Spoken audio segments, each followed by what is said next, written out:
Daniel López Acuña, epidemiólogo y exdirectivo de la OMS. Muy buenos días. Buenos días, Cristina. ¿Qué tal?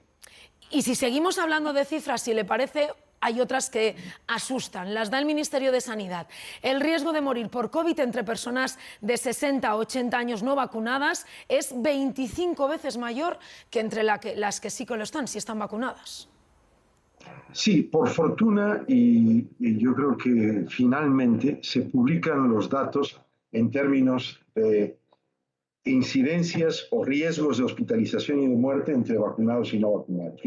Lo que se publicó ayer muestra con toda claridad el riesgo notablemente incrementado de muerte y de hospitalización en quienes no están vacunados. Y yo creo que esto debería de ser un argumento muy sólido para entender la importancia de la vacunación de esos 4,5 millones de personas que aún no están vacunados con pauta completa y que necesitan vacunarse para protegerse y para proteger a los demás. 4,5 millones de personas por vacunar, pero sí que podemos decir que la vacuna no lo es todo. Así es, esto también es muy importante. La vacuna es fundamental para evitar el riesgo de severidad y de muerte, pero no logra contener los contagios, porque no evita las infecciones y los contagios no es esterilizante. Tenemos que entender que hay que ir adelante con una ecuación que es vacuna por un lado y medidas de protección, mascarilla, distancia física, no aglomeraciones, restricciones a la interacción social desprotegida y medidas de salud pública.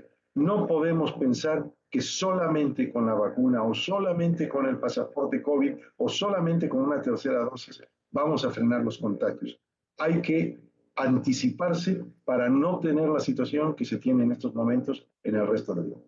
Y como forma de anticiparse, precisamente la presidenta Ursula von der Leyen ha escrito un tuit en el que dice, pide que se dé prioridad a los mayores de 40 años y población vulnerable. Bruselas recomienda a los países que vacunen con una dosis de refuerzo a todos los adultos ante el avance descontrolado del virus en Europa. Se descontrola el virus en Europa, también en España no podemos hablar de momento de descontrol, pero sí que la incidencia sigue subiendo ligeramente, 139 casos por cada 100.000 habitantes.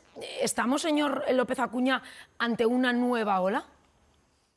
Sí, estamos definitivamente ante una nueva ola. Esto no es únicamente una coexistencia con el virus, con algunos repuntes. La gran crisis que estamos viendo en Europa en términos del incremento de la incidencia es por dos razones. Porque se ha vacunado insuficientemente, sobre todo en algunos países con alta presencia del movimiento antivacunas y negacionista, que no han vacunado todavía ni al 30 y 40, que no han vacunado todavía un 30 o un 40% de su población. Pero también porque se relajaron las medidas de protección y restricción tempranamente, como lo hizo el Reino Unido el Freedom Day, que ha quitado por completo el uso de la mascarilla en interiores y que tiene una incidencia de 800 sostenida desde julio hasta ahora. Entonces, no debemos incurrir en eso. Ya tenemos situaciones en el País Vasco, en Navarra, de más de 300 por 100.000.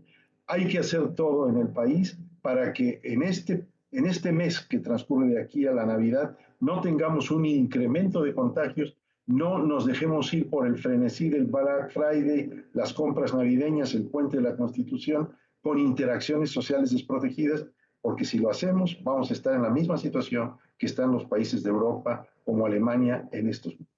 Eso en estas Navidades. Eso en estas Navidades, exactamente.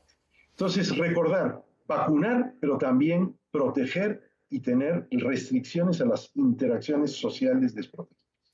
Sí, decíamos antes que la vacuna no lo era todo, hablaba usted de esas medidas también preventivas, porque recordemos que hay muchos vacunados también que se están contagiando del coronavirus. Siguen subiendo esos datos de la incidencia y entonces muchas regiones están viendo pues, con mucha esperanza, como la esperanza para frenar el virus, el pasaporte COVID. Antes ya hablaba de él, pero con casi el 90% de la población diana vacunada en España, ¿sería útil instaurar ese pasaporte COVID? Sí, el pasaporte COVID se está usando, por ejemplo, en Italia y en Francia ampliamente para restringir el acceso a espacios comunes de personas no vacunadas. y yo creo que no supone ningún problema el ir adelante en España con su uso, pero no debemos pensar que esa es la clave o la solución para frenar los contagios. Nos va a ayudar a incentivar la vacunación, pero no a frenar los contagios, en una situación como la española, con 90% de la población vacunada. Es muy distinta su aplicación en países que tienen 70 o menos por ciento de vacunación. Entonces, yo creo que no debemos ver con malos ojos el pasaporte COVID, pero no debemos verlo como la bala de plata o la solución mágica, porque hay que acompañar a eso más vacunación de los no vacunados y más medidas de protección de salud pública y cuando es necesario medidas restrictivas. Confiarse ni con el pasaporte COVID ni tampoco con la vacuna. Medidas preventivas para frenar estos contagios. Daniel López Acuña, epidemiólogo y exdirectivo de la OMS. Muchísimas gracias, como siempre, por atendernos. Un placer, Cristina. Buenas tardes.